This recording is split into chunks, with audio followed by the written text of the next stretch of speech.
My channel. ഇന്നത്തെ എൻ്റെ വീഡിയോയിൽ സ്വീറ്റ് ആർട്ട് നെക്ക് ലൈൻ ചെയ്യുന്നതിൻ്റെ ഡീറ്റെയിൽഡ് വീഡിയോ ആണ് ഇട്ടേക്കുന്നത്. നെക്ക് ലൈനിൻ്റെ നെക്ക് സ്ട്രിപ്പ് കട്ട് ചെയ്യുന്നതും ഡ്രാഫ്റ്റിംഗ് സ്റ്റിച്ചിങ് എല്ലാമായിട്ട് മാക്സിമം ഡീറ്റെയിൽ ആയിട്ട് ചെയ്യാൻ ശ്രമിച്ചിട്ടുണ്ട്. വീഡിയോ തുടങ്ങുന്നതിന് മുമ്പ് എനിക്ക് ഇൻസ്റ്റാഗ്രാമിൽ ഒരു ക്ലോത്തിങ് പേജ് ഉണ്ട്. ഒരു ചെറിയ കളക്ഷൻ ഓഫ് ഫാബ്രിക്സ് ആണ്. ഇൻട്രസ്റ്റഡ് ആയിട്ടുള്ളവർ ജസ്റ്റ് ഒന്ന് പേജ് പോയി നോക്കണം. ലിങ്ക് ഞാൻ കൊടുത്തിട്ടുണ്ട്. വീഡിയോ കാണാം. നെക്ക് ലൈൻ ഡ്രാഫ്റ്റ് ചെയ്യുന്നതിന് മുമ്പ് ആദ്യം ശ്രദ്ധിക്കേണ്ടത് തുണി എപ്പോഴും ഫോൾഡിലായിരിക്കണം. ഈ ഒരു ഭാഗം ഫോൾഡിലായിരിക്കും. പേപ്പറിൽ ഡ്രാഫ്റ്റ് ചെയ്യുകയാണെങ്കിലും അങ്ങനെ തന്നെയാണ് ചെയ്യേണ്ടത്. ഇതിപ്പോൾ ഞാനൊരു സാമ്പിൾ ആയിട്ടാണ് കാണിക്കുന്നത്. ഇത് സെയിം മെത്തേഡാണ് കുർത്തയാണെങ്കിലും ബ്ലൗസ് ആണെങ്കിലും ഒക്കെ ചെയ്യേണ്ടത്. ആദ്യം ചെയ്യേണ്ടത് നെക്ക് വിഡ്ത്തും നെക്ക് ലെങ്ത്തും മാർക്ക് ചെയ്യണം. ഞാനിപ്പോൾ ഇവിടെ നെക്ക് വിഡ്ത്ത് മാർക്ക് ചെയ്യുന്നത് 3 ഇഞ്ചാണ്. നെക്ക് ലെങ്ത്ത് 6.5 ഇഞ്ചസാണ് ചെയ്യുന്നത്. സ്വീറ്റ് ആർട്ട് നെക്ക് ലൈനിന് ഒരു 6.5 ഇഞ്ചസ് ഒക്കെ വരെ നെക്ക് ലൈൻ ലെങ്ത്ത് കൊടുത്താലും നല്ലതാണ്. ബാക്കിയെല്ലാം ചോയ്സാണ്. അങ്ങനെ ഒരു സെറ്റ് റൂളില്ല, ഇത്ര വിഡ്ത്ത് വേണം ഇത്ര ലെങ്ത് എന്നൊരു സെറ്റ് റൂളില്ല. നമുക്ക് എങ്ങനെ വേണമെങ്കിലും ചോയ്സ് അനുസരിച്ചിട്ട് ചെയ്യാവുന്നതാണ്. ഇപ്പോൾ ഒരു സ്റ്റാൻഡേർഡ് വിഡ്ത്ത് ആൻഡ് ലെങ്ത് വെച്ചിട്ടാണ് ഞാൻ ഇത് കാണിക്കുന്നത്. ഞാനിപ്പോൾ ഇവിടെ നെക്ക് വിഡ്ത്ത് 3 ഇഞ്ചും നെക്ക് ലെങ്ത്ത് 6.5 ഇഞ്ചസുമായിട്ട് മാർക്ക് ചെയ്തിട്ടുണ്ട്. ഇനി ഇതൊരു ബോക്സ് ആയിട്ട് വരയ്ക്കണം. അപ്പോൾ ഈ 3 ഇഞ്ച് മാർക്ക് ചെയ്ത പോയിന്റും ഈ 6.5 ഇഞ്ചിൻ്റെ ലെങ്ത്തും ഇത് രണ്ടും ജോയിൻ ചെയ്ത് ഇങ്ങനൊരു ബോക്സ് ആക്കി വരച്ചാൽ മതി. അപ്പോൾ അതിനു മുമ്പ് ഒന്ന് പിൻ ചെയ്ത് കൊടുത്തിട്ട് വേണം എപ്പോഴും ഡ്രാഫ്റ്റിംഗ് സ്റ്റാർട്ട് ചെയ്യാനായിട്ട്, അല്ലെങ്കിൽ തുണി ഒന്ന് സ്ലിപ്പ് ആവാൻ ചാൻസ് ഉണ്ട്. അപ്പോൾ നമ്മുടെ നെക്ക് ലൈൻ നമ്മൾ കട്ട് ചെയ്തെടുക്കുമ്പം അതിനൊരു പെർഫെക്ഷൻ ഉണ്ടാവില്ല. ഇത് നെക്ക് വിഡ്ത്ത് മാർക്ക് ചെയ്ത point, neck length 6.5 inches mark ചെയ്തത്.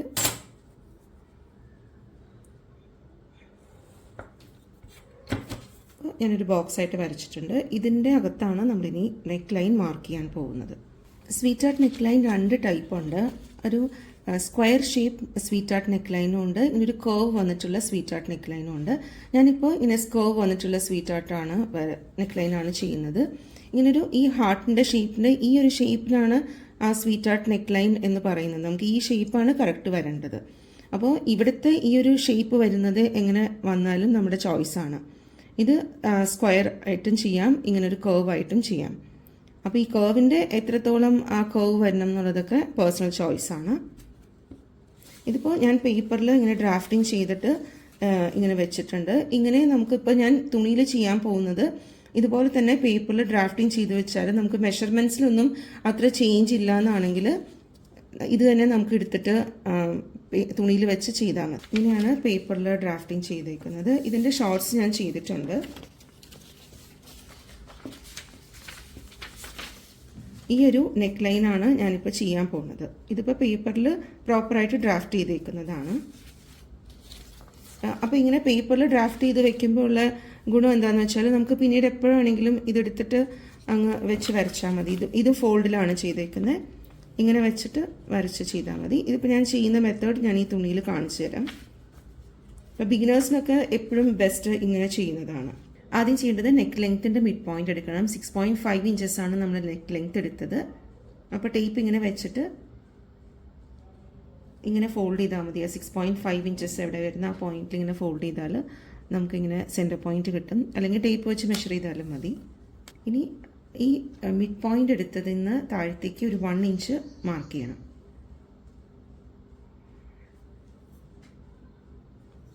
ഇനി 1 ഇഞ്ച് മാർക്ക് ചെയ്തതും ഈ വിഡ്ത്തിൻ്റെ ഈ പോയിന്റിൻ്റെ മിഡ് പോയിന്റ് എടുക്കണം. ടേപ്പ് ഇങ്ങനെ വെച്ചിട്ട് ഈ 1 ഇഞ്ച് എവിടെയാണോ മാർക്ക് ചെയ്ത് നമുക്ക് ആ ഒരു കർവ് ഷേപ്പ് കിട്ടാനാണ് ഇങ്ങനെ ചെയ്യുന്നത്. ഇനി ഇവിടെ നിന്ന് ഈ നെക്ക് ലൈനിൻ്റെ അകത്തേക്ക് ഇൻസൈഡ് ഒരു ഞാനിപ്പോൾ ഒരു 1/2 ഇഞ്ചാണ് ചെയ്യുന്നത്. അത് എത്ര കർവ് വേണം എന്നനുസരിച്ചിട്ടാണ് നമുക്ക് ആ ഒരു മെഷർമെൻറ്റ് കൊടുക്കുന്നത്. ഇപ്പോൾ ഈ ഒരു കർവ് ഡീപ്പ് കർവ് വേണമെങ്കിൽ, നല്ല ഡീപ്പ് കർവാണ് വേണമെങ്കിൽ ഒരു 3/4 ഇഞ്ച് മാർക്ക് ചെയ്യാം. ലൈറ്റായിട്ട് ഞാനിപ്പോൾ ഒരു 1/2 ഇഞ്ചാണ് മാർക്ക് ചെയ്യുന്നത്. ഒരു വളരെ സ്ലൈറ്റ് കർവ് വേണ്ടെങ്കിൽ ഒരു 1/4 ഇഞ്ച് മാർക്ക് ചെയ്താൽ മതി. ഞാനിപ്പോൾ ഒരു 1/2 ഇഞ്ച് മാർക്ക് ചെയ്യുന്നുണ്ട് അകത്തേക്ക്.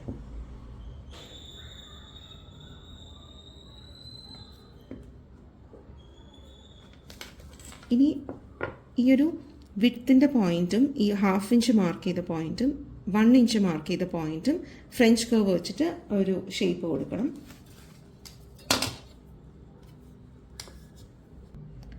ഒരു കർവ് ഷേപ്പാണ് വേണ്ടത്. അതുകൊണ്ട് ഫ്രഞ്ച് കർവ് അതനുസരിച്ച് വെച്ചിട്ട് അവിടെ അത് മാർക്ക് ചെയ്യണം. ഇനി അടുത്തത് ചെയ്യേണ്ടത് ഈ ഒരു പോയിന്റിൽ നിന്ന് ഈ ഒരു ഫോൾഡിലേക്ക് നമുക്ക് ആ സ്വീറ്റ് ആർട്ട് നെക്ക് ഷേപ്പ് വരയ്ക്കണം. അപ്പോൾ അതിന് എത്ര ഡീപ്പ് കർവ് വേണം എന്നുള്ളതനുസരിച്ചിട്ട് നമുക്ക് ഫ്രഞ്ച് കർവ് ഒന്ന് റൊട്ടേറ്റ് ചെയ്ത് കൊടുത്താൽ മതി. ഞാനിപ്പോൾ ഒരു സ്മൂത്ത് കർവാണ് വരയ്ക്കുന്നത്.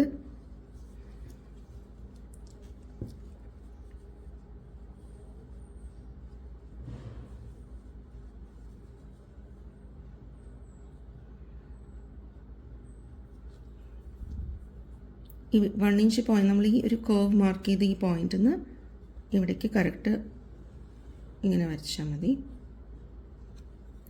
ഇനി ഇത് ഡീപ്പ് കർവ് വേണമെങ്കിൽ അതനുസരിച്ചിട്ട് ഈ ഫ്രഞ്ച് കർവ് മൂവ് ചെയ്ത് കൊടുത്താൽ മതി. അപ്പോൾ നമുക്കിതിങ്ങനെ കിട്ടിയിട്ടുണ്ട്. ഇനി ഇത് കട്ട് ചെയ്തെടുക്കണം. കട്ട് ചെയ്യുമ്പോഴും ഒന്ന് ശ്രദ്ധിച്ച് കട്ട് ചെയ്യണം. കറക്റ്റ് ഈ പോയിന്റ് എല്ലാം കറക്റ്റ് വന്നിട്ട് കട്ട് ചെയ്യാൻ ശ്രദ്ധിക്കണം.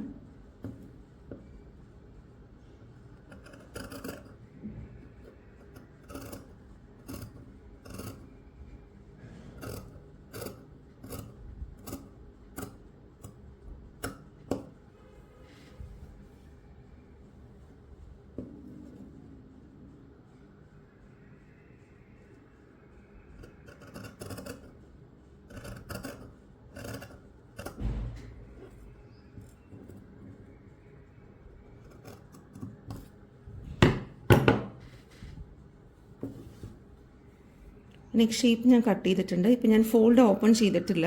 ഇനി ഇതിൻ്റെ നെക്സ്റ്റ് സ്ട്രിപ്പ് കട്ട് ചെയ്തെടുക്കണം.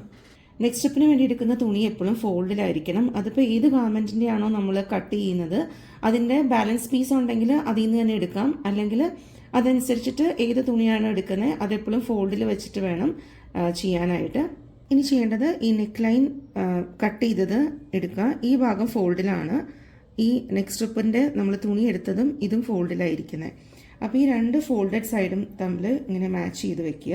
ഞാൻ നെക്സ്റ്റ് സ്ട്രിപ്പിന് വേണ്ടി എടുക്കുന്നത് 1.5 ഇഞ്ചിൻ്റെ സ്ട്രിപ്പാണ്. ബിഗിനേഴ്സൊക്കെ എപ്പോഴും അങ്ങനെ എടുക്കുന്നതായിരിക്കും നല്ലത്. കാരണം ഒരു 3/4 to 1 ഇഞ്ച് വരെ നമുക്ക് എടുക്കാം. 1.5 ഇഞ്ച് എടുക്കുമ്പോൾ എന്താ വെച്ചാൽ നമ്മൾ ഈ നെക്ക് ലൈനിൻ്റെ ഇവിടെ ഫിനിഷ് ചെയ്ത് പിന്നെ ഹെമ്മിങ്ങും കൊടുത്തു വരുമ്പം കുറച്ച് അധികം ഒന്ന് തയ്ച്ച് പോയാലും ബാലൻസ് പീസ് ഉണ്ടാവും നമുക്ക് മടക്കി തയ്ക്കാനായിട്ട്. അപ്പം എപ്പോഴും 1.5 ഇഞ്ച് എടുക്കുന്നതാണ് ബിഗിനേഴ്സിനൊക്കെ നല്ലത്. അപ്പോൾ ഈ ഒരു നെക്ക് ലൈൻ തയ്ച്ചതിൻ്റെ ഈ ഒരു ഫോൾഡഡ് ഭാഗവും ഈ നെക്സ്റ്റ് സ്ട്രിപ്പിൻ്റെ തുണീൻ്റെ ഫോൾഡഡ് ഭാഗവും തമ്മിൽ മാച്ച് ചെയ്യുക. അപ്പോൾ 1.5 ഇഞ്ചിൻ്റെ സ്ട്രിപ്പ് എടുക്കുന്നതുകൊണ്ട് ഈ ഒരു ഭാഗത്തു നിന്ന് നമ്മളൊരു 1.5 ഇഞ്ച് ഇവിടെ നിന്ന് മാർക്ക് ചെയ്യുക. ഇവിടെ കുറച്ച് സ്പേസ് ഇട്ടാലും കുഴപ്പമില്ല. ഇനി നെക്ക് ലൈൻ കട്ട് ചെയ്തത് ഈ സ്ട്രിപ്പിൻ്റെ വേണ്ടിയിട്ട് 1.5 ഇഞ്ച് മാർക്ക് ചെയ്തതിൻ്റെ ഈ ഒരു പോയിന്റിൽ വെക്കണം. അതിപ്പോൾ 1 ഇഞ്ചാണെങ്കിൽ നമ്മൾ അതനുസരിച്ച് 1 ഇഞ്ച് ഇവിടെ മാർക്ക് ചെയ്താൽ മതി. എങ്ങനെയാണ് മെഷർമെൻറ്റ് ഞാനിപ്പോൾ 1.5 ഇഞ്ച് എടുക്കുന്നതുകൊണ്ട് ആ 1.5 ഇഞ്ചിൽ നിന്ന് മാർക്ക് ചെയ്ത പോയിന്റിൽ ഞാനിങ്ങനെ വെച്ചു. ആ 1.5 ഇഞ്ചിൻ്റെ സ്ട്രിപ്പ് കിട്ടാൻ വേണ്ടിയിട്ടാണ് നമ്മൾ അങ്ങനെ ഒരു മാർക്കിംഗ് കൊടുക്കുന്നത്. അപ്പോൾ അതനുസരിച്ചിട്ട് നമ്മൾ നെക്സ്റ്റ് സ്ട്രിപ്പ് ഇവിടെ വെച്ച് കൊടുക്കുക. രണ്ട് ഫോൾഡഡ് സൈഡും തമ്മിൽ മാച്ച് ചെയ്യണം. ഈ ഒരു നെക്സ്റ്റ് സ്ട്രിപ്പിന് വേണ്ടി എടുക്കുന്ന തുണി ഫോൾഡിലാണ്, ഈ ഒരു നെക്ക് ലൈനും ഫോൾഡിലാണ്. എന്നാലാണ് നമുക്ക് ആ ഫോൾഡഡ് സൈഡായിട്ട് കിട്ടുകയുള്ളൂ. അത് പ്രത്യേകം ശ്രദ്ധിക്കണം. കറക്റ്റായിട്ട് മാച്ച് ചെയ്ത് കൊടുത്തിട്ട് ഒന്ന് പിൻ ചെയ്ത് കൊടുക്കണം. പിൻ ചെയ്യുന്നത് എപ്പോഴും ഒന്ന് ശ്രദ്ധിക്കണം. കാരണം പിൻ ചെയ്യുമ്പം അത് തുണി ഇങ്ങനെ ഒന്നും സ്ലിപ്പായി പോവില്ല. ഇത് ഈ നെക്ക് ലൈനും സ്ട്രിപ്പിന് വേണ്ടി എടുക്കുന്ന തുണിയും കൂടെ പിൻ ചെയ്ത് കൊടുത്തിട്ടുണ്ട്. സ്ട്രിപ്പ് കട്ട് ചെയ്യേണ്ട തുണിയിലേക്ക് ഈ ഒരു ഷേപ്പ് ഒന്ന് വരച്ചെടുക്കണം. ഈ ഷേപ്പ് വരയ്ക്കുമ്പോൾ ഒന്ന് സ്ലോയിൽ നീറ്റായിട്ട് വരച്ചെടുക്കണം. അല്ലെങ്കിൽ എന്താണെന്ന് വെച്ചാൽ അത് നമ്മൾ കട്ട് ചെയ്യുമ്പോഴത്തേക്കും കറക്റ്റ് ഷേപ്പ് വന്നില്ലെങ്കിൽ ആ സ്ട്രിപ്പാണ് നമ്മൾ മെയിൻ തുണിയിൽ വെച്ച് തയ്ക്കുന്നത്. അപ്പോൾ ഷേപ്പ് മാറിപ്പോവും. ഈ പോയിൻ്റൊക്കെ കറക്റ്റ് വരാൻ ശ്രദ്ധിക്കണം.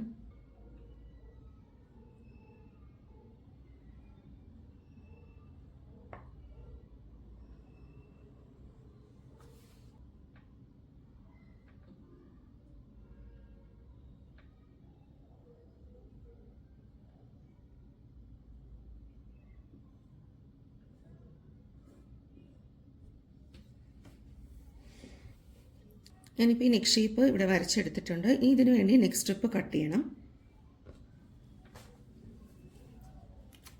അതിനുവേണ്ടി ഈ ഒരു നമ്മൾ ഈ നെക്സ്റ്റ് സ്ട്രിപ്പിൻ്റെ ഈ വിഡ്ത്തിൻ്റെ പോയിന്റിൽ നിന്ന് ഒരു 1.5 ഇഞ്ച് ഇങ്ങോട്ട് മാർക്ക് ചെയ്യുക. ഇപ്പോൾ 1 ഇഞ്ചിൻ്റെ സ്ട്രിപ്പാണെങ്കിൽ അതനുസരിച്ച് മാർക്ക് ചെയ്താൽ മതി. ഞാൻ 1.5 എടുക്കുന്നതുകൊണ്ട് ഇങ്ങനെ മാർക്ക് ചെയ്യുന്നത്.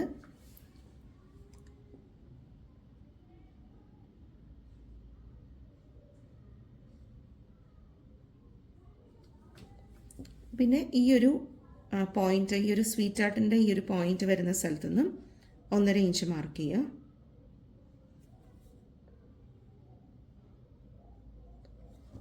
നെക്സ്റ്റ് സ്ട്രിപ്പ് കട്ട് ചെയ്യുമ്പോഴത്തേക്കും ഈ അതേ ഷേപ്പ് തന്നെ ഈ നെക്സ്റ്റ് സ്ട്രിപ്പിൻ്റെ ഹെമ്മിങ് വരുന്ന ഭാഗത്ത് വരണമെന്ന് നിർബന്ധമില്ല. ഇങ്ങനൊരു കർവ് ഷേപ്പൊക്കെ ആണെങ്കിൽ നമുക്കൊരു ബേസിക് ഷേപ്പ് കൊടുത്താൽ മതി. ഈ ഒരു ഹെമ്മിങ് വരുന്ന ഭാഗത്ത് ഈ ഒരു ഷേപ്പ് കറക്റ്റ് കൊടുക്കണം. കാരണം നമുക്ക് ഇത് വെച്ചിട്ടാണ് ഈ മെയിൻ ഫാബ്രിക്കിൽ തയ്ക്കാനുള്ളത്. അപ്പോൾ അതുകൊണ്ട്, കാരണം നമുക്ക് ഈ ഹെമ്മിങ് ചെയ്യുമ്പം ഇങ്ങനത്തെ കർവ് ഭാഗം വരുമ്പം അത് മടക്കി തയ്ക്കാനൊക്കെ പാടായിരിക്കും. അപ്പോൾ അതുകൊണ്ട് ഈ ഒരു ഹെമ്മിങ് വരുന്ന ഭാഗത്ത് ഒരു ബേസിക് ഷേപ്പ് കൊടുത്താലും കുഴപ്പമില്ല, അല്ലെങ്കിൽ ഇതേ ഷേപ്പ് തന്നെ കൊടുക്കുന്നതുകൊണ്ടും കുഴപ്പമില്ല. പിന്നെ ഇവിടെ നമ്മൾ ഈ മാർക്ക് ചെയ്ത പോയിന്റിൻ്റെ അവിടെ 1.5 ഇഞ്ച് നമ്മളിവിടെ മാർക്ക് ചെയ്തിട്ടുണ്ട്.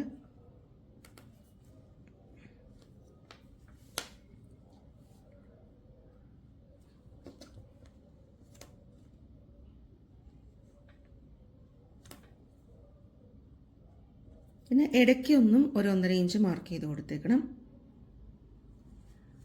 ഒരു ഇടയ്ക്കുള്ള പോയിന്റ്സ് ഉണ്ടല്ലോ, അവിടെ ഒരു 1.5 ഇഞ്ച് മാർക്ക് ചെയ്ത് കൊടുക്കണം.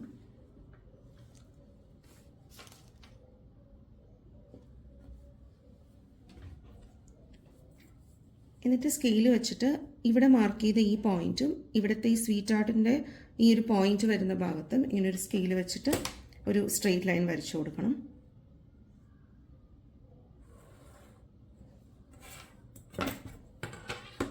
ഇനിയൊരു സ്വീറ്റ് ആർട്ടിൻ്റെ ഈ ഷേപ്പിൻ്റെ അവിടെ ഫ്രഞ്ച് കർവ് ഇങ്ങനെ വെച്ചിട്ട്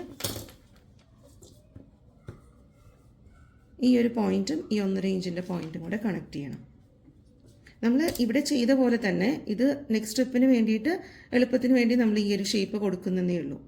ഇപ്പോൾ ഇതേ ഷേപ്പ് തന്നെ കൊടുക്കണമെങ്കിൽ ഇങ്ങനെയും കൊടുക്കാം. അപ്പം കുറച്ച് നമുക്ക് ഹെമ്മിങ് ചെയ്യുമ്പോൾ കുറച്ചും കൂടെ ഈസി ആയിരിക്കും. ഈ പോയിന്റിൻ്റെ അവിടെ കറക്റ്റ് വെക്കണം. എന്നിട്ട് ഈ 1.5 ഇഞ്ച് മാർക്ക് ചെയ്ത് ഈ പോയിന്റിലേക്ക് അത് കണക്ട് ചെയ്ത് കൊടുക്കണം. അപ്പോൾ ഇടയ്ക്ക് നമ്മൾ ഈ ഒരു 1.5 ഇഞ്ച് ഇടയ്ക്ക് മാർക്ക് ചെയ്ത് കൊടുത്തിട്ടുണ്ടല്ലോ, അപ്പോൾ ആ പോയിന്റിൻ്റെ അവിടെ ഒന്ന് കറക്റ്റ് ഫ്രഞ്ച് കർവ് അവിടെ വരുന്നുണ്ടോ എന്ന് വെച്ചിട്ട് വേണം മാർക്ക് ചെയ്യാനായിട്ട്.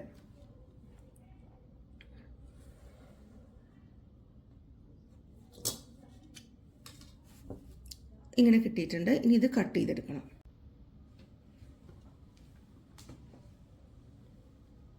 നെക്സ്റ്റ് സ്റ്റെപ്പ് കട്ട് ചെയ്യുമ്പോൾ പ്രത്യേകം ശ്രദ്ധിക്കണം, ഈ കർവ് കറക്റ്റായിട്ട് വരാൻ ശ്രദ്ധിക്കണം. ഈ പോയിന്റും ഈ സ്വീറ്റ് ആർട്ടിൻ്റെ ഈ ഒരു ഷേപ്പും ഒക്കെ കറക്റ്റായിട്ട് വരാൻ ശ്രദ്ധിക്കണം. കട്ട് ചെയ്യുമ്പം ഒന്ന് പിൻ ചെയ്ത് കൊടുക്കണം, കാരണം ഈ തുണി ഒന്ന് നീങ്ങിപ്പോയാൽ ആ ഷേപ്പിൽ വ്യത്യാസം വരും.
നെക്സ്റ്റ് സ്റ്റെപ്പ് ഞാൻ കട്ട് ചെയ്തെടുത്തിട്ടുണ്ട്.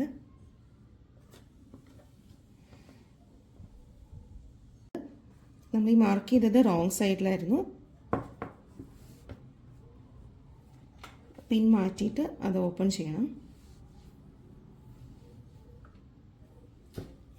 ഈ നെക്സ്റ്റ് സ്റ്റെപ്പിൻ്റെയും റോങ് സൈഡിലാണ് നമ്മൾ മാർക്ക് ചെയ്തേക്കുന്നത്. ഇനി ചെയ്യേണ്ടത് ഈ നെക്ക് ലൈൻ കട്ട് ചെയ്തതിൻ്റെ റൈറ്റ് സൈഡും നെക്സ്റ്റ് സ്റ്റെപ്പിൻ്റെ റൈറ്റ് സൈഡും തമ്മിൽ മാച്ച് ചെയ്തിട്ട് ഒന്ന് പിൻ ചെയ്ത് കൊടുക്കണം. കറക്റ്റ് ഈ നെക്ക് ഷേപ്പും ഈ നെക്ക് ലൈൻ്റെ നെക്ക് ഷേപ്പും ഈ നെക്ക് സ്ട്രിപ്പിൻ്റെ നെക്ക് ഷേപ്പും കറക്റ്റ് ആ പോയിൻറ്റ്സ് കറക്റ്റ് വന്നിട്ട് നമ്മളിങ്ങനെ പിൻ ചെയ്ത് കറക്റ്റ് വെച്ച് കൊടുക്കണം.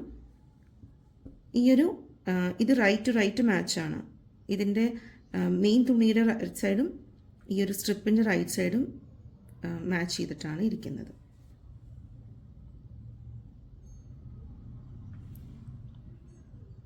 നെക്ക് ലൈനൊക്കെ ചെയ്യുമ്പോൾ കുറച്ച് സമയം എടുത്തിട്ട് നല്ലപോലെ ഒന്ന് മാച്ച് ചെയ്ത് കൊടുത്ത് പിൻ ചെയ്ത് കൊടുക്കാൻ ശ്രദ്ധിക്കണം. ഞാൻ കംപ്ലീറ്റ് ഇങ്ങനെ പിൻ ചെയ്ത് കൊടുത്തിട്ടുണ്ട്. ഇനി ഇത് തയ്ച്ചെടുക്കണം. തയ്ക്കുന്നതിന് മുമ്പ് ബിഗിനേഴ്സൊക്കെ ഈ ഒരു കർവ് ഷേപ്പ് ഇവിടെ 1/4 ഇഞ്ചാണ് നമുക്ക് തയ്ച്ച് പോകേണ്ടത്. അപ്പോൾ അതിന് ഒരു 1/4 ഇഞ്ച് ഇവിടെ മാർക്ക് ചെയ്ത് കൊടുത്താൽ കുറച്ചും കൂടി ഈസി ആയിരിക്കും. ഞാനിപ്പോൾ ഇവിടെ മാർക്ക് ചെയ്യുന്നില്ല. ഞാൻ പക്ഷേ ചെയ്യുന്നത് ഇവിടുന്ന് ഈ പോയിന്റ് വരുന്ന സ്ഥലത്ത് നിന്ന് ഇവിടെ ഇങ്ങനെ ഒരു ലൈൻ കൊടുക്കും. അത് എനിക്ക് എളുപ്പത്തിന് വേണ്ടി ചെയ്യാറുള്ളതാണ്. കാരണം നമുക്ക് ഇവിടുന്ന് തയ്ച്ച് വരുമ്പോഴത്തേക്കും ഇവിടെ ഈ ഒരു പോയിന്റ് കാണാൻ വേണ്ടി ജസ്റ്റ് അവിടെ ഒരു ലൈൻ മാർക്ക് ചെയ്ത് കൊടുക്കും. അപ്പോൾ ഇവിടുന്ന് സൂചി ഇവിടെ എത്തുമ്പോൾ നമുക്ക് ഈ പോയിന്റ് കറക്റ്റ് മനസ്സിലാവാൻ വേണ്ടിയിട്ടാണ്.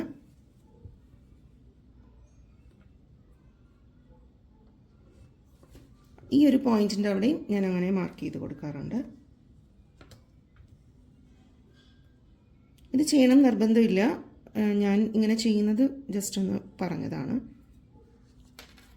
പിന്നെ ഇവിടെ മാർക്ക് ചെയ്ത് കൊടുക്കണമെങ്കിൽ അങ്ങനെ ചെയ്ത് കൊടുക്കാം. ഞാൻ ജസ്റ്റ് അതിൽ കൂടെ ആ ഒരു ഫുട്ട് ഫോളോ ചെയ്ത് തയ്ച്ചാൽ നമുക്ക് 1/4 ഇഞ്ച് കിട്ടും. ആദ്യമായിട്ടൊക്കെ ചെയ്യുന്നവർ മാർക്ക് ചെയ്തൊന്ന് കൊടുത്തേക്കണം. ഇനി നെക്സ്റ്റ് സ്റ്റെപ്പ് തയ്ച്ചെടുക്കണം. ഈ ഒരു സൂചിയുടെയും ഈ ഫൂട്ടിൻ്റെയും ഈ ഒരു ഡിസ്റ്റൻസിനെയാണ് ഫൂട്ട് ഫോളോ ചെയ്ത് തയ്ക്കുക എന്ന് പറയുന്നത്. അതായത് നമ്മളിത് കറക്റ്റ് ഈ ഫൂട്ട് ഇങ്ങനെ ഇവിടെ വെച്ചിട്ട് ഈ തുണിയുടെ അറ്റത്ത് കറക്റ്റ് വരുമ്പം 1/4 ഇഞ്ചാണ് വരുന്നത്. അപ്പോൾ അതിന് നമുക്ക് ആ ഫൂട്ട് ഫോളോ ചെയ്തിട്ട് അങ്ങനെ തയ്ച്ച് പോയാൽ മതി. ഒത്തിരി സ്പീഡിൽ തയ്ക്കരുത്. കാരണം സ്പീഡിൽ തയ്ക്കുമ്പോൾ ഈ കർവ്സ് ഒക്കെ വരുമ്പോഴത്തേക്കും ചിലപ്പോൾ അതിൻ്റെ ഷേപ്പ് മാറിപ്പോയാൽ ബുദ്ധിമുട്ടാവും.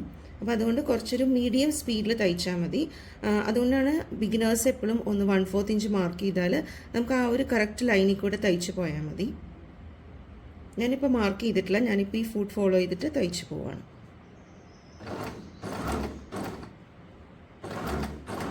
ഇങ്ങനെ തയ്ക്കുമ്പം ശ്രദ്ധിക്കേണ്ട ഒരു കാര്യം, ഈ നെക്ക് സ്ട്രിപ്പോ തുണിയോ വലിക്കരുത്. ജസ്റ്റ് നമ്മളൊന്ന് കൈ ഇവിടെ ഇങ്ങനെ വെച്ച് കൊടുത്താൽ മതി, അത് പോകുന്നതനുസരിച്ചിട്ട്. ഞാനിതിവിടെ മാർക്ക് ചെയ്ത് കൊടുത്തത് ഇവിടെ ഈ സൂചി ഇങ്ങനെ വന്നപ്പോഴത്തേക്കും നമുക്ക് ഈ കറക്റ്റ് പോയിന്റ് ഇവിടെ മനസ്സിലായി. കാരണം ഈ ഫൂട്ട് അതിൻ്റെ മുകളിൽ കവറായി പോവും. അപ്പോൾ ഇവിടെ എത്തുമ്പോൾ നമുക്ക് കറക്റ്റ് പോയിന്റ് മനസ്സിലാവും ഇത് വരച്ചു കൊടുത്തേക്കുന്ന കാരണം. അപ്പോൾ അവിടെ എത്താറാവുമ്പോഴത്തേക്കും ജസ്റ്റ് ഒന്ന് ഹാൻഡ് വീൽ വെച്ചിട്ട് ഇത് ചെയ്താലും മതി. കാരണം അപ്പോൾ ആ സ്പീഡ് നമുക്ക് കൺട്രോളിൽ നിൽക്കും. കറക്റ്റ് അവിടെ വന്നിട്ടുണ്ട്.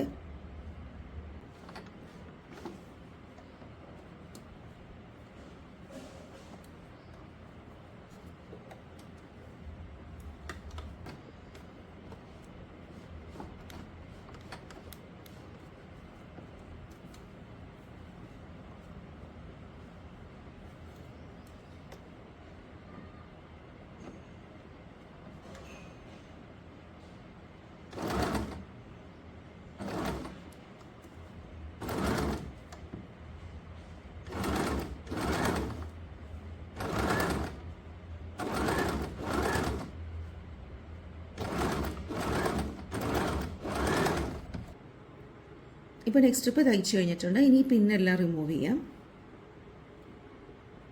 ഇനി ചെയ്യേണ്ടത് ഈ കർവ്സിലും ഈ കോർണേഴ്സിലൊക്കെ ചെറിയ ചെറിയ കട്ട്സ് കൊടുക്കണം. അപ്പോൾ കട്ട് ചെയ്യുമ്പം ഈ ഒരു സ്റ്റിച്ച് കട്ടാവാതെ നോക്കണം. നമുക്ക് തിരിച്ച് റോങ് സൈഡിലേക്ക് ഇത് ടേൺ ചെയ്തിട്ട് ഹെമ്മിങ് ചെയ്തെടുക്കാൻ എളുപ്പത്തിന് വേണ്ടിയിട്ടാണ്. അപ്പോൾ ആ കർവ്സൊക്കെ നമുക്ക് കറക്റ്റ് നീറ്റായിട്ട് ഒന്ന് റോങ് സൈഡിലേക്ക് തിരിച്ച് ഹെം ചെയ്തെടുക്കാൻ പറ്റും.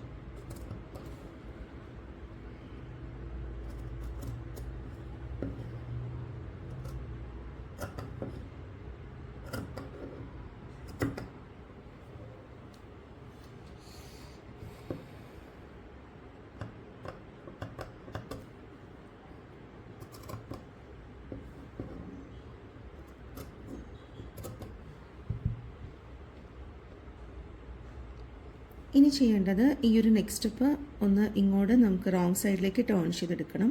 അതിന് നമുക്ക് ഈ ഒരു സീം ഒന്ന് പ്രസ് ചെയ്ത് കൊടുക്കണം. ഒന്ന് കൈ വെച്ചിട്ട് ജസ്റ്റ് ഒന്ന് ഇങ്ങനെ പ്രസ് ചെയ്ത് കൊടുത്താൽ മതി. അപ്പോൾ ഈ പോയിന്റ് വരുമ്പം ഒന്ന് കറക്റ്റ് ഇങ്ങോട്ട് ടേൺ ചെയ്യുമ്പം അതുകൊണ്ടാണ് കട്ട്സ് കൊടുത്തത്. ഒന്ന് ഇതുപോലെ ഒന്ന് പ്രസ് ചെയ്ത് ഈ സീം ഒന്ന് പ്രസ് ചെയ്ത് കൊടുത്താൽ മതി. ഈസി ആയിട്ട് ഇങ്ങോട്ട് ടേൺ ചെയ്തെടുക്കാൻ പറ്റും. അപ്പോൾ ഏതെങ്കിലും ഒരു ഭാഗത്ത് ഈ കേഴ്സിൽ അങ്ങനെ ഒന്ന് തിരിച്ച് കറക്റ്റ് ആവുന്നില്ല, ഇവിടെ ഒന്ന് ചുളുങ്ങിയിരിക്കുന്നുണ്ടെങ്കിൽ അവിടെ ലൈറ്റായിട്ട് ഒന്ന് കട്ട്സ് കൊടുത്താൽ മതി. ഇപ്പോൾ ഇവിടെ എനിക്ക് ചെറുതായിട്ട് ഇവിടെ ഒരു ചുളുക്ക് വരുന്നുണ്ട്. അപ്പോൾ ഈ ഭാഗത്ത് ഒന്ന് ലൈറ്റായിട്ടൊന്ന് കട്ട് കൊടുത്താൽ മതി. ഇവിടെ ഈ ഒരു സ്റ്റിച്ച് കട്ടാവാതെ നോക്കണം.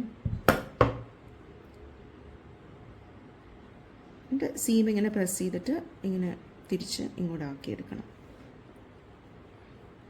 ഈ പോയിൻറ്റിൻ്റെ അവിടെയും ഒന്ന് കട്ട്സ് ശരിക്കും കൊടുക്കണം, അല്ലെങ്കിൽ അത് തിരിച്ച് ഇവിടെ ഈ ഒരു നെക്സ്റ്റ് സ്ട്രിപ്പിൻ്റെ തുണി ഒട്ടും ഇവിടെ മെയിൻ തുണിയിൽ കാണരുത്.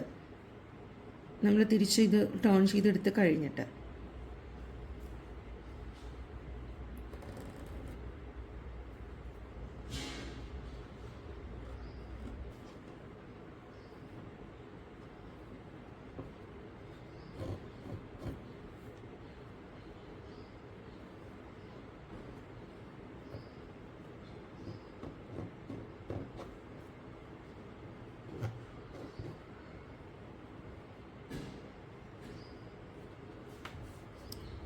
ഞാനിപ്പോൾ ഈ നെക്സ്റ്റ് സ്ട്രിപ്പ് എല്ലാം റോങ് സൈഡിലേക്ക് ടേൺ ചെയ്തെടുത്തിട്ടുണ്ട്. ഇനി ഇത് പെർഫെക്റ്റ് ആയിട്ട് ഒന്ന് അയൺ ചെയ്ത് കൊടുക്കണമെങ്കിൽ കൊടുക്കാം, അല്ലെങ്കിൽ ഇതുപോലെ തന്നെ ഒന്നുകൂടെ പ്രസ് ചെയ്ത് പ്രോപ്പറായിട്ട് ഇനി റോങ് സൈഡിലേക്ക് എടുത്തിട്ട് ഇത് ഹെം ചെയ്ത് കൊടുക്കണം. ഇനി ഇതൊന്ന് കറക്റ്റായിട്ട് ഈ സീം പ്രസ് ചെയ്ത് പിൻ ചെയ്ത് കൊടുക്കണം. സീം പ്രസ് ചെയ്ത് റോങ് സൈഡിലേക്ക് ടേൺ ചെയ്ത് പിൻ ചെയ്ത് കൊടുത്തിട്ടുണ്ട്. ഇതിൻ്റെ ഈ എൻഡ്സിലെല്ലാം നമുക്കിനി ഹെമ്മിങ് ചെയ്തെടുക്കണം. മെഷീൻ സ്റ്റിച്ച് കൊടുക്കണമെങ്കിൽ കൊടുക്കാം, കഴിയുന്നതും ഹാൻഡ് ഹെമ്മിങ് കൊടുക്കുന്നതായിരിക്കും അതിൻ്റെ ഒരു ഫിനിഷിങ് വരുന്നത്. റൈറ്റ് സൈഡിലും കറക്റ്റായിട്ട് വന്നിട്ടുണ്ടോ എന്ന് നോക്കണം, കാരണം ഈ സ്ട്രിപ്പിൻ്റെ കുറച്ചെങ്കിലും ഇപ്പുറത്ത് വിസിബിൾ ആണെങ്കിൽ ഒട്ടും ഫിനിഷിങ് ഉണ്ടാവില്ല കാണാനായിട്ട്. അപ്പോൾ അങ്ങനെ എന്തെങ്കിലും നിൽക്കുന്നുണ്ടെങ്കിൽ ഒന്ന് ഈ ഒരു സീം ഒന്ന് പ്രസ് ചെയ്ത് കൊടുത്തിട്ട് ഒന്നും കൂടെ അത് പിൻ ചെയ്ത് മാറ്റി ഒന്ന് ശരിയാക്കി കൊടുത്താൽ മതി. പിന്നെ ഇതെല്ലാം ഇനി ഹെമ്മിങ് ചെയ്ത് പ്രസ് ചെയ്തെടുക്കുമ്പോഴത്തേക്ക് നല്ല നീറ്റായിട്ട് ഉണ്ടാവും. സ്ട്രിപ്പ് ഫോൾഡ് ചെയ്ത് ഹെം ചെയ്യുമ്പോഴത്തേക്കും ആ സമയത്തും ഒന്ന് പതുക്കെ ഒന്ന് സീം പ്രസ് ചെയ്ത് കൊടുത്തിട്ട് വേണം ഫോൾഡ് ചെയ്യാനായിട്ട്. എപ്പോഴും മിഡിൽ നിന്ന് സ്റ്റാർട്ട് ചെയ്യുന്നത് നല്ലത്. അപ്പോൾ അങ്ങനെ കണക്ട് ചെയ്ത് പോയാൽ മതി. അപ്പോൾ ആ ഷേപ്പ് നമുക്ക് ഫോൾഡ് ചെയ്യാൻ കുറച്ചും കൂടെ എളുപ്പമായിരിക്കും.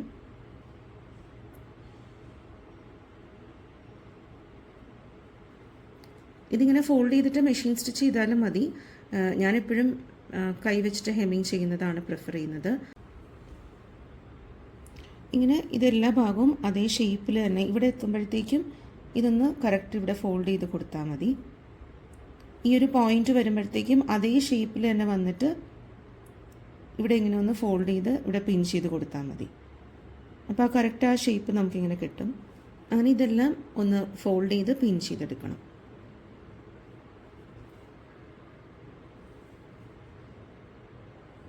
ഇങ്ങനെ പിൻ ചെയ്ത് പോകുമ്പം ഇവിടെ ഒന്ന് സീം പ്രസ് ചെയ്ത് പോകാൻ ശ്രദ്ധിക്കണം. ഈ സ്ട്രിപ്പ് നമ്മളിങ്ങനെ ഫോൾഡ് ചെയ്യുമ്പം ഇത് വലിക്കരുത്. ഇങ്ങനെ എവിടെയാണോ ഫോൾഡ് വരുന്നത് കറക്റ്റ് അവിടെ അങ്ങനെ വെച്ച് പോയാൽ മതി. വലിക്കുമ്പം അതിൻ്റെ ഷേപ്പ് പോകും. നമ്മൾ ആ തയ്ച്ചതിൻ്റെ പിന്നെ ആ ഷേപ്പ് കറക്റ്റ് ഉണ്ടാവില്ല. ഈ ഒരു കോർണർ എത്തുമ്പോഴത്തേക്കാണെങ്കിലും ഇവിടെയും അതുപോലെ തന്നെ ഈ ഷേപ്പ് എങ്ങനെയാണോ വന്നേക്കുന്നത് അത് നമുക്ക് ഓട്ടോമാറ്റിക് ആ ഫോൾഡ് കിട്ടും. ഇവിടെ ഇങ്ങനെ ഫോൾഡ് വന്നിട്ടുണ്ട്.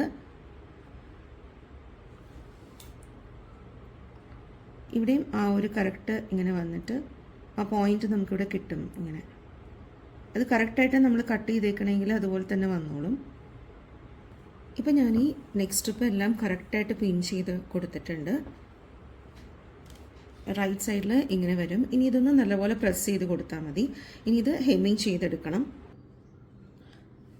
ഹെമ്മിങ് ചെയ്യുമ്പോൾ റൈറ്റ് സൈഡിൽ നല്ല ഫിനിഷിങ് ഉണ്ടാവണം. അപ്പോൾ അതിന് വേണ്ടിയിട്ട് നല്ല ഫൈൻ ഹെമ്മിങ് കൊടുത്തു കഴിഞ്ഞാൽ നല്ല ഫിനിഷിങ്ങിൽ നമുക്ക് നെക്ക് ലൈൻ ചെയ്തെടുക്കാൻ പറ്റും. ഹെമ്മിങ് ചെയ്യുമ്പോൾ ജസ്റ്റ് ഒരു നൂലാണ് നമ്മൾ എടുക്കുന്നുള്ളൂ. ഒരു നൂലെടുത്തിട്ടാണ് കെട്ടിടുന്നത്, ഡബിൾ ത്രെഡ് എടുത്തിട്ടല്ല കെട്ടിടുന്നത്. ഹെമ്മിങ് ചെയ്ത് പോകുമ്പം ചെറിയ ചെറിയ ഗ്യാപ്പ് ഇട്ടാൽ മതി. ഒത്തിരി വലിയ ഗ്യാപ്പ് ഇട്ട് കഴിഞ്ഞാൽ അത്ര ഫിനിഷിങ് ഉണ്ടാവില്ല ഹെമ്മിങ്ങിന്.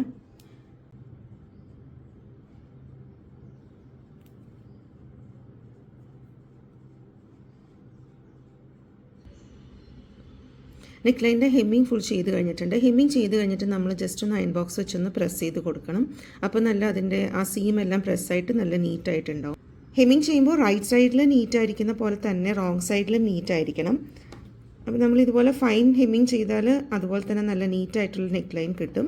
നെക്ക് ലൈൻ ചെയ്യുമ്പോൾ കുറച്ച് ടൈം എടുത്ത് നല്ല ഫിനിഷിങ്ങിൽ ചെയ്താൽ നമുക്ക് നല്ല നീറ്റായിട്ടുള്ള നെക്ക് ലൈൻ ചെയ്തെടുക്കാൻ പറ്റും.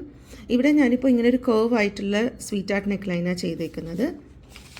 ഇങ്ങനെ ഒരു സ്ക്വയർ ഷേപ്പിൽ സ്വീറ്റ് ആർട്ട് ചെയ്യണമെങ്കിലും ഈ സെയിം മെത്തേഡ് തന്നെയാണ്. ഇവിടെ ഇങ്ങനെ ഒരു കർവ് കൊടുക്കുന്നില്ല എന്ന് മാത്രമേ ഉള്ളൂ. ഇങ്ങനെ ഒരു സ്ട്രെയിറ്റ് സ്ക്വയർ വന്നിട്ടാണ് ഈ ഒരു സ്വീറ്റ് ആർട്ടിൻ്റെ നെക്ക് ഷേപ്പ് വന്നിരിക്കുന്നത്. ഞാൻ ഡ്രാഫ്റ്റിംഗ് ചെയ്ത പോലെ തന്നെ ഇതിൻ്റെ ഡ്രാഫ്റ്റിങ്ങിൻ്റെ ഒരു ഷോർട്ട്സ് ഞാൻ ഇട്ടിട്ടുണ്ട്. ഈ ഒരു കർവ് കൊടുത്തതിന് പകരം ആ സ്ട്രെയിറ്റ് ലൈൻ വന്നേക്കുന്നു എന്ന് മാത്രമേ ഉള്ളൂ. അതിൻ്റെ ഒരു കുറച്ച് വ്യത്യാസമുള്ളത് ഇവിടെ കുറച്ചൊരു 1/4 ഇഞ്ച് നമ്മൾ പുറത്തേക്കൊന്ന് എക്സ്റ്റെൻഡ് ചെയ്തിട്ടുണ്ട്. അതിൻ്റെ ഷോർട്ട്സ് ഞാൻ ഇട്ടിട്ടുണ്ട്. അതിൻ്റെ ലിങ്ക് ഞാൻ ഡിസ്ക്രിപ്ഷനിൽ കൊടുത്തേക്കാം. അപ്പോൾ ഈ 2 വേർഷനാണ് സ്വീറ്റ് ആർട്ടിൻ്റെ ഉള്ളത്.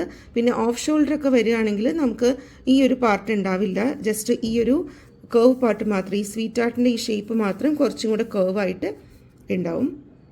കുർത്തയ്ക്കും ബ്ലൗസിനൊക്കെ ഇങ്ങനത്തെ നെക്ക് ലൈൻ കൊടുത്താൽ നല്ല രസമായിരിക്കും.